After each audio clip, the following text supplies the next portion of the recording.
भाई जो 26 तारीख की संविधान दिवस का रैली आपने आयोजन की है, क्या ये पूरे देश भर से हो रही है और ये संविधान दिवस पे क्या आप ये कर रहे हैं? देखिए, ये जो महासम्मेलन है, जो संविधान दिवस पर संवैधानिक अधिकार बचाओ, भाईचारा बनाओ, महासम्मेलन जो मुजफ्फरनगर में हो रहा है, जेआईसी ग्राउंड में, ये पूरे देश का कार्यक्रम नहीं है। ये उत्तर प्रदेश के 3 मंडलों का कार्यक्रम है। क्योंकि इससे पहले जब प्रबुद्ध जन सम्मेलन हुए, मुस्लिम संवाद का कार्यक्रम हुआ, तो हम लोगों ने हर मंडल में जाके कार्यक्रम किया था। अब ये 3 मंडलों का संयुक्त कार्यक्रम है। पहला कार्यक्रम सहारनपुर, मेरठ और मुरादाबाद मंडल का है। इसमें इसी मंडल के कार्यकर्ता, पदाधिकारी और वहाँ के जो बहुजन समाज के योद्धा हैं जिन्होंने लंबे समय संघर्ष किया, वो शामिल होंगे। बहनें, माएँ, बड़े बुजुर्ग, नौजवान साथी। और क्योंकि इसके साथ एक अभियान हम लोगों ने शुरू किया है, संविधान दिवस के अवसर पर 50 लाख जो बहुजन समाज के बहादुर योद्धा, उनके साथ संवैधानिक शपथ महाअभियान हम लोग चला रहे हैं। तो जो लोग रैली स्थल पर आ जाएंगे वो तो वहां पर, लेकिन जो लोग नहीं आ पाएंगे उनके मन में भी चिंता थी कि हम कैसे जुड़े। क्योंकि अक्सर आप देखो, जो बड़ी रैलियां हुई उनमें पूरे देश के लोग शामिल हुए, चाहे वो दिल्ली में हुई हो, चाहे गुरु घर का जो दिल्ली में जो सतगुरु रविदास जी वहाँ गुरु घर था वो तोड़ दिया था, चाहे एनआरसी को लेकर प्रोटेस्ट हुआ था, चाहे 21 तारीख में जो प्रोटेस्ट हुआ था वो पूरे देश भर का था। तो वो लोग इससे इस तरह जुड़ सकते हैं कि 3 बजे का समय हम लोगों ने निश्चित किया है कि हम लोग संविधान की प्रस्तावना की शपथ पढ़ेंगे और एक संकल्प लेंगे संविधान की रक्षा का और उसको लागू कराने का। क्योंकि जिस तरह से संविधान के खिलाफ मुहिम चल रही है, तो ऐसे में हम लोगों की चुप्पी संविधान विरोधी ताकतों को बल दे रही है। और जब तक आजाद समाज पार्टी, भीम आर्मी, चंद्रशेखर आजाद है, तो संविधान विरोधी ताकतें गलतफहमी ना पालें, वो कमर कस लें। क्योंकि अब संविधान की रक्षा के लिए हम लोगों ने सड़क का संघर्ष शुरू कर दिया। उसका पहला जो पड़ाव है वो 26 नवंबर 2025 को संवैधानिक अधिकार बचाओ, भाईचारा बनाओ महासम्मेलन में देखने को मिलेगा। सर, मेरा नाम सुमित कुमार, भारत दस्तक चैनल से। आप संविधान बचाने के लिए एक महारैली कर रहे हैं, लेकिन आपने ये भी देखा होगा कि लगातार कुछ बाबा है हमारे देश में जो हिंदू राष्ट्र बनाने के लिए बड़ी बड़ी यात्राएं कर रहे हैं, हजारों किलोमीटर की। तो आपको लगता है कि ये संविधान के हिसाब से सही है? देखिए, एज ए लॉयर और एक रिस्पॉन्सिबल नागरिक होने के नाते मैं ये स्पष्ट कर दूं कि भारतीय संविधान ने जो संविधान के मूल्य हैं और संविधान का जो स्वरूप है वो सेकुलर रखा है। तो भारतीय संविधान के रहते ये देश कभी भी कोई धार्मिक राष्ट्र नहीं बन सकता है। और जो इस तरह का कार्य कर रहे हैं वो संविधान विरोधी कार्य कर रहे हैं। सरकार को उन पर सख्त कार्रवाई करनी चाहिए। लेकिन क्योंकि ये संविधान, ये जो कार्य जिसकी जिक्र आप कर रहे हैं, धार्मिक राष्ट्र नाम भैया, मैं अर्जुन सिमोलिया, नैतिक टीवी से। जैसे इसमें जो यात्रा निकल रही है बाबा की, तो उसमें तो दिल्ली की सीएम रेखा गुप्ता हो या एमपी के सीएम मोहन यादव हो, तो ये सब शामिल हो रहे हैं। तो फिर ऐसे कैसे कार्रवाई? आपने देखा उसमें वही लोग शामिल हो रहे हैं जो इस विचारधारा को, इस एजेंडे को अपना एजेंडा मानते हैं। हालांकि मैं आपसे भी आग्रह करूंगा कि आप संविधान विरोधियों की यात्रा का प्रचार ज़्यादा ना करें। क्योंकि आप लोग भी लगातार उनको दिखा के उनका प्रचार कर रहे हैं और उनके एजेंडे को, अक्सर जो है कोई भी कार्य होता है उसकी आलोचना भी एक बार उसको बल देती है। जब आपके विरोधी जो हैं आपके कार्यक्रम को का प्रचार करते हैं, तो वो आप कभी कभी वो आपका नुकसान नहीं करते, आपका फायदा करते हैं। तो हमारे साथियों को चाहिए, जो संविधान को मानने वाले लोग हैं, मीडिया के साथी, उनको चाहिए कि संविधान विरोधी किसी भी कार्य को ना दिखाएं, उसको इग्नोर करें। हालांकि उसके खिलाफ जमीनी स्तर पर अपनी तैयारी को मजबूत रखें। भैया, मेरा नाम देवराज, मेरा चैनल आजाद दस्तक टीवी।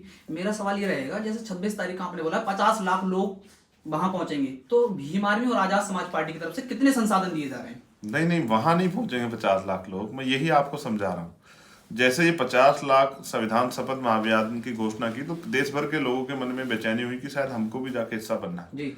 इसलिए उनको ये कहा गया कि 26 नवंबर को वो 3 बजे अपने जिले में, अपने गांव में, अपने ब्लॉक में, अपनी तहसील में, अपने विधानसभा क्षेत्र में, अपने मंडल में, अपने प्रदेश में ही कोई कार्यक्रम आयोजित करके, और वहां जो ये पहली बार है भारत में कि 50 लाख लोग संविधान की शपथ लेंगे, संविधान की प्रस्तावना की, ये संविधान विरोधियों को एक जोरदार जवाब है उनके जो जितने भी वो हथकंडे अपना रहे हैं संविधान कमजोर करने के, तो वो वहीं पे अपने यहाँ रह के जो है संविधान की शपथ लेंगे। और ये एक तरह का जो है आजाद समाज पार्टी का इन 3 मंडलों में किस तरह का संघर्ष और भीम आर्मी का है, ये भी उसका भी शक्ति प्रदर्शन है।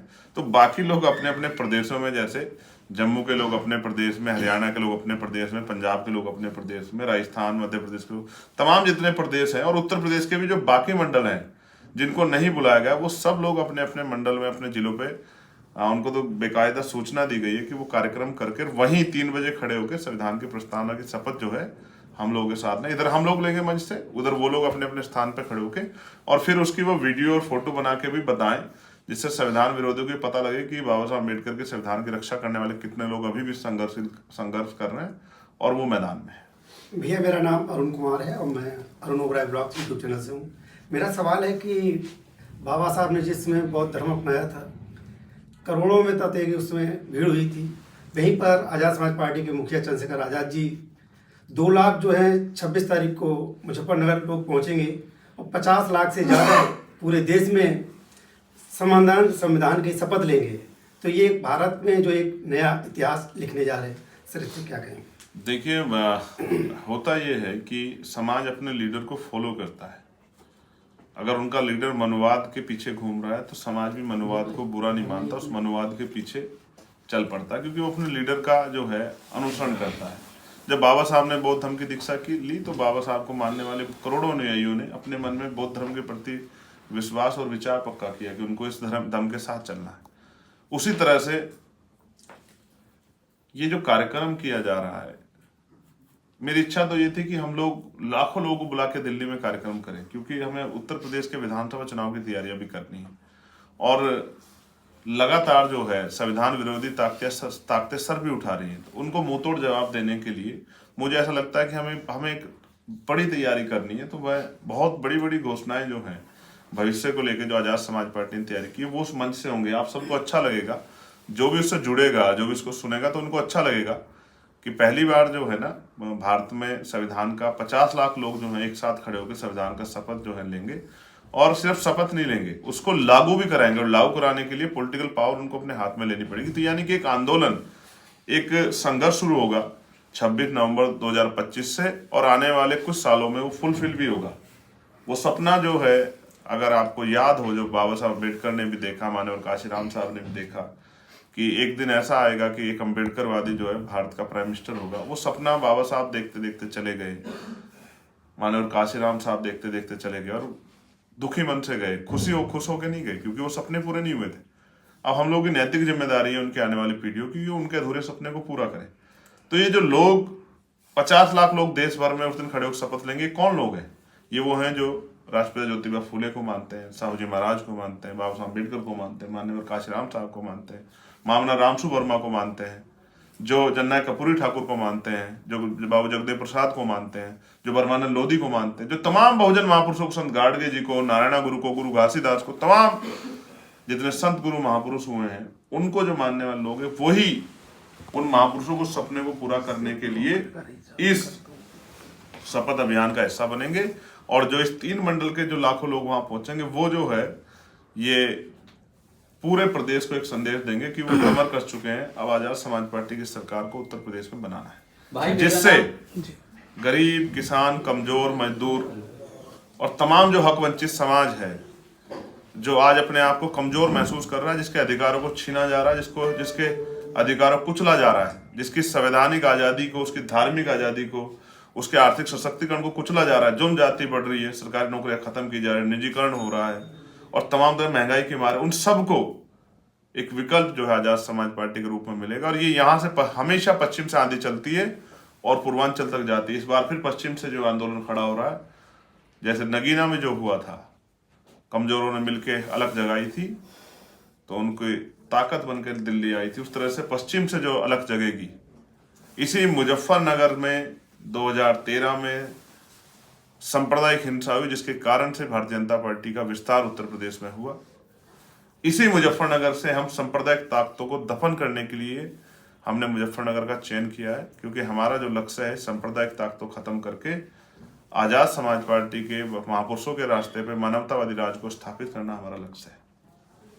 सर मेरा नाम अनिल कुमार है और मैं सोशल प्लेटफॉर्म टीवी एक यूट्यूब चैनल है वो चलाता हूँ। वर्तमान में जिस तरीके से मुस्लिम समाज के साथ जो उत्पीड़न हो रहा है उसको आप किस तरीके से देखते हैं, और जमीनी स्तर पे आजाद समाज पार्टी की जो मुस्लिम समाज के लोग एकदम सदस्यता ले रहे हैं, मुस्लिम समाज के लोग खास करके भीम आर्मी और आजाद समाज पार्टी चंद्रशेखर का नाम सुन के एकदम शामिल हो जाते हैं पार्टियों में, उनके लिए आप क्या कहना चाहेंगे? देखिए, पहली बात ये तो सत्य है कि मुस्लिम समाज पे इस समय जुल्म की अति हो गई, जाति धर्म देख के जो है कार्रवाइयाँ हो रही। लेकिन ये भी एक कड़वा सत्य है कि इस पूरे बहुजन समाज पे किसी ना किस तरह से हमला हो रहा है, चाहे बुलडोजर चल के हो, चाहे इनकी नौकरियां छीन के हो, चाहे इनका रोजगार छीन के हो, चाहे इनकी जमीन छीन के हो, चाहे इनके जो है स्वाभिमान सम्मान पे बहन बेटियों पे जुल्म जाते हैं अत्याचार हो, चाहे नौजवानों को जो रोजगार नहीं मिल रहा है, ये भी एक तरह का हमला है इनको आर्थिक रूप से कमजोर करने का। तो मैं तमाम लोगों से कहूंगा कि वो आजाद समाज पार्टी से जुड़े, भावनात्मक रूप से नहीं, इस आंदोलन से जुड़े, इस मिशन से जुड़े, क्योंकि ये मिशन जो है माननीय काशीराम साहब का जो सपने थे, जिनमें एक ये बात वो बार बार कहते, जिसकी इतनी संख्या वाली उसकी इतनी हिस्सेदारी, तो वो अपनी हिस्सेदारी के लिए, अपने नेतृत्व के लिए आजाद समाज पार्टी जुड़े और उनको महसूस होगा 1 और 1 11 होते हैं। जैसे वो आजाद समाज पार्टी के साथ जुड़े उनकी शक्ति बढ़े, क्योंकि पिछली बार 2022 में उत्तर प्रदेश में उन्होंने 95% वोट दिए एक अलायंस को, लेकिन फिर भी वो अलायंस भारतीय जनता पार्टी को हरा नहीं पाया। तो जो नगीना में हुआ है, अगर इसी पैटर्न को प्रदेश भर में अगर जो है कमजोर वर्ग के लोग मिलजुल के इसको आगे बढ़ा लें, तो मैं लिख के देता हूं कि भारतीय जनता पार्टी 100 सीटें भी उत्तर प्रदेश में नहीं पकड़ पाएगी और फिर कमजोरों की ताकत बनेगी। तो ग्रामीण क्षेत्रों में आज जो खस्ता हाल हो गया, ग्रामीण क्षेत्र, न सड़कें हैं, बिजली के दाम कहाँ चले गए हैं, किसानों को उनकी फसल के दाम नहीं मिल रहे हैं, पढ़े लिखे लोग बेरोजगार घूम रहे हैं, स्कूलों की हालत खराब है, अस्पतालों की हालत खराब है, ये रोजगार के लिए कोई नया प्रयास नहीं किया। ये सब चीजों पर काम होगा और वही काम होगा जिससे लोगों के जीवन में खुशहाली आएगी। सर मेरा नाम चेतन मुरादाबादी है, मैं न्यूज़ 94 हिंदी चलाता हूँ। सर जैसे कि आप भी संविधान की बात कर रहे हैं और बहुजन समाज के लोग सभी संविधान की बात ईमानदारी से करते हैं। 2024 के लोकसभा चुनाव की बात करें तो कुछ अलायंस ने जो संविधान लेकर और अच्छी खासी सीटें बटोर ली, लेकिन रियल में अगर संविधान को कहीं बचाना पड़े तो वो लोग दिखाई नहीं देते हैं। इस पर आप क्या कहना चाहोगे? देखिए, मैंने एक घटना देखी थी जी। एक महिला ने विपक्ष के एक बड़े नेता के सामने दुख प्रकट करते हुए कहा कि हमें चप्पल नहीं पहनने देते जी। सामंतवादी लोग। तो उस नेता ने उनके आगे चप्पल रख दी कि आप चप्पल पहनिए, अपने हाथ से पहना दी। आपको क्या लगता है ये सामाजिक परिवर्तन हुआ? नहीं। आपके पास आपको चप्पल कोई नहीं पहने दे रहा, मैंने अपने घर से आपको चप्पल पहना दी, ये कोई सामाजिक परिवर्तन नहीं। सामाजिक परिवर्तन कब होगा? जब उन चप्पल को पहनने घूम के अपने क्षेत्र में आजादी और स्वाभिमान सम्मान के साथ जीवन जीने का अवसर उन परिवारों को मिलेगा। मैं जो कह रहा हूँ, संविधान की शपथ लेना, संविधान को लेकर घूमना एक बात है, लेकिन संवैधानिक मूल्यों का पालन करना ये दूसरी बात है। तो आजाद समाज पार्टी का जो निर्माण हुआ है वो संविधान की रक्षा के लिए हुआ है। भीम आर्मी का जो निर्माण हुआ है वो संविधान की रक्षा के लिए हुआ। और आप जानते हैं, आपने देखा भी होगा, देश भर में जहां भी किसी गरीब कमजोर की तरफ कोई अन्याय की आवाज उठती है तो कौन सबसे पहले खड़ा होता है? पुलिस से पहले कौन जाता है? कौन है वो जो अपनी जान की परवाह नहीं करता? कौन है जो है लाठियां खाता है? कौन है जो जेल जाता है? कौन है जिसके अंदर कोई लालच नहीं, जिसको तनख्वाह नहीं मिलती है? ऐसे तो तनख्वाह मिलने वाला भी काम नहीं करता, जैसे ये गरीब युवा जो है भीम आर्मी का, जो जाके लड़ाई लड़ता है। तो मैं आपको विश्वास दिलाता हूँ, हम किसी की आलोचना नहीं कर रहे हैं, लेकिन कहते हैं ना, काशीराम साहब कहते हैं दूसरों के महलों से अच्छी होती है अपनी झोपड़ी। हमारे लोग दूसरों के महलों में पिछलग्गू ना बने, दूसरों के महलों में जाके उनके दरवाजे पे ना बैठे। अपनी जो कमजोर अभी घर है आजाद समाज पार्टी, उसको जो झोपड़ी मान के अपने घर में इज्जत से बैठे, वहां वो मालिक है। और जब राजकाज बनेगा तो यही झोपड़ी जो है ना, यही झोपड़ी लोगों के आंसू पूछने का काम करेगी। यही झोपड़ी जो है लोगों को उनके हक अधिकार दिलाने का काम करेगी, उनके जीवन में परिवर्तन करेगी। सर मेरा नाम अर्जुन नायक है, मैं मध्य प्रदेश के ग्वालियर संभाग से शिवपुरी जिले से आता हूँ। वहाँ पर आजाद समाज पार्टी के कद्दावर नेता हैं दामोदर यादव। यस। आज उनका जो है संविधान समर्थन में और पाखंडवाद के खिलाफ आंदोलन था, जिसको प्रशासन ने निरस्त कर दिया गया। आए दिन आजाद समाज पार्टी या भीम आर्मी द्वारा कार्यक्रम किए जाते हैं, पर प्रशासन उन पर जो है आंदोलन को निरस्त कर देती है, परमिशन निरस्त कर देती है। इस पर आप क्या कहना चाहते हैं? आपको याद होगा कि एक लंबा समय ऐसा बीता है मेरे जेल से आने के बाद जब भी कहीं हम लोग कार्यक्रम करते थे पहले परमिशन हो जाती थी, एक दिन पहले कैंसिल कर दी जाती थी और हम जिद करते थे तो हमारे कार्यकर्ताओं पे, हमारे साथियों पे, हमारे नेताओं में मुकदमा कर दिया जाता। इसीलिए हमने बाबा साहब अम्बेडकर के विचार को जो है घर घर तक पहुंचाने के लिए महापुरुषों के हमने राजनीतिक दल बनाया था। ये राजनीतिक दल की परमिशन कैंसिल नहीं की जा सकती है। हम कोशिश करेंगे कि जो अन्याय के खिलाफ आवाज़ वहाँ से उठी बहुजन एकता की वो और मजबूत हो। मैं 26 की रैली से फ्री हो जाऊँ तो उधर जो संविधान विरोधी जो आवाज़ सर उठा रहे हैं उनका, उनसे भी जो है उनका भी ध्यान रखा जाए। मेरा नाम निरंजन सिंह है और बहुजन साथी चैनल चलाता हूँ। बहुजन समाज खासकर 14 सालों से 14 सालों से सत्ता से दूर है। क्या 2027 में बहुजन समाज सत्ता में भागीदारी करेगा? देखिए, मैं भविष्यवाणी तो नहीं करता हूँ निरंजन साहब, लेकिन मैं अपनी मेहनत पे बड़ा भरोसा रखता हूँ और आपको मैं बहुत विश्वास से कह रहा हूँ, ये जो गरीब कमजोर समाज है ना, ये स्वाभिमानी बहुत है। बस इसको समझाने की देर है। ये कौन है? ये वो है जो सुबह 9 बजे से काम करता है और शाम तक 5-6 बजे तक काम करता है, जो बीमार कम होता है। पता है आपको क्यों होता है? क्योंकि इतना पसीना उसके शरीर से निकलता है, वो इतनी मेहनत करता है। तो ये बड़ा अपने आप को स्वाभिमान से जिंदा रखने के लिए तमाम तरह के प्रयास करता है। इसको जगाने की देर है। हम लोग एक जनजागरण का, और मेरा विश्वास है हम लोग उत्तर प्रदेश के लोकसभा चुनाव में 2 सीटों पे लड़े, परिणाम आजाद समाज पार्टी के फेवर में रहे। लेकिन अब हम तैयारी पूरे उत्तर प्रदेश में कर रहे हैं और मैं आपको विश्वास दिला कहता हूँ, परसों जब 26 में बहुजन समाज के लोग जीआईसी ग्राउंड में आएंगे और 12 बजे जब सूर्य की धूप उनके ऊपर छा रहेगी, तो आप मेरी बात को याद रखना, लखनऊ और दिल्ली में बैठे नेताओं को शायद रात में नींद ना आए, लेकिन एक बहुत बड़ा समाज ऐसा है जिसको नींद भी आएगी और जो उस दिन भरपेट खाना भी खाएगा, जो पिछले 14 साल से इंतजार कर रहा है। 2027 में तो 15 साल हो जाएंगे। राम जी का वनवास भी 14 साल का, लेकिन काशी राम के बच्चों का वनवास तो 15 साल का हो जाएगा। तो अब जिम्मेदारी ये बैठती है काशी राम साहब के अनुयायियों कि उस 15 साल के वनवास को भी काटे। तो मैं आपसे वादा करता हूँ और हम लोग बहुत मेहनत करेंगे। और भीम आर्मी आजाद समाज पार्टी के एक कार्यकर्ता नेता मेहनत भी बहुत कर रहा है कि वो 2027 में सत्ता का जो है ये सूखा खत्म करे और उत्तर प्रदेश में गरीबों की ताकत बने, उनकी सरकार है। आप जानते हैं, मैं गांव में जाता हूँ, कितने ऐसे नौजवान मिलते हैं जो एमएससी हैं, बीएड हैं, बीटीसी हैं, बीटेक हैं, एमटेक हैं, लेकिन कहीं नौकरी रोजगार नहीं है, कोई पूछने वाला नहीं है। पॉलिटेक्निक है, आईटीआई किए हुए हैं और मजबूरी में किसी तरह से अपने आप को इस भरोसे संभाले हुए कि कल आजाद समाज पार्टी ताकत में आएगी तो संवैधानिक दृष्टिकोण से काम करेगी, ईमानदारी से काम करेगी और हम जैसे नौजवानों को रोजगार मिलेगा। और मैं उन तमाम भाइयों को विश्वास दिलाना चाहता हूँ। मैं गरीब परिवार में जन्मा हूँ। मेरे पिताजी, हम एक मिडिल क्लास फैमिली के लोग हैं। मेरे पिताजी टीचर थे। हमने गरीबी को बड़े करीब से देखा है, अभाव को देखा भी है, देखते भी आए हैं और समझते भी हैं। जैसे आज बहुत सारे बहुजन यूट्यूबर्स हैं जो हमारे खाटी पत्रकार जिनको मैं कहता हूँ, उनके पास बहुत साधन नहीं है। वो किस तरह से रैलियों में पहुंचते हैं, कोई बस से, कोई ट्रेन से। बड़े बड़े मीडिया वाले तो आ जाते हैं फ्लाइट से, बड़े बड़े होटल्स में रुकते भी है, लेकिन वो कैसे अपना समय काटते। इस तरह आजाद समाज पार्टी का संघर्ष का समय है।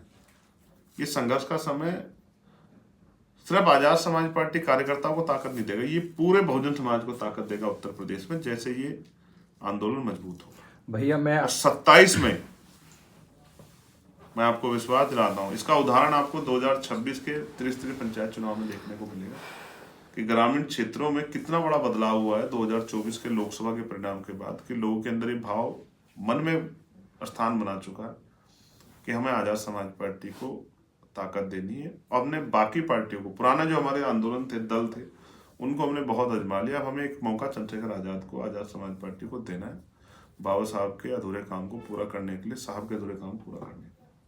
भैया मैं मौका मिलेगा। भैया मैं अर्जुन सिमोलिया नैतिक टीवी से, जैसा कि आपने कहा कि 2027 में सरकार बनाएंगे, तो अन्य पार्टियां हैं, उनके पास काफ़ी ज़्यादा संसाधन है और पैसे या पावरफुल हैं पहले से, तो आप कैसे मुकाबला करोगे मतलब उनका? देखो, हम अपने छोटे छोटे साधनों से उनका मुकाबला करेंगे। और आप एक चीज जानो,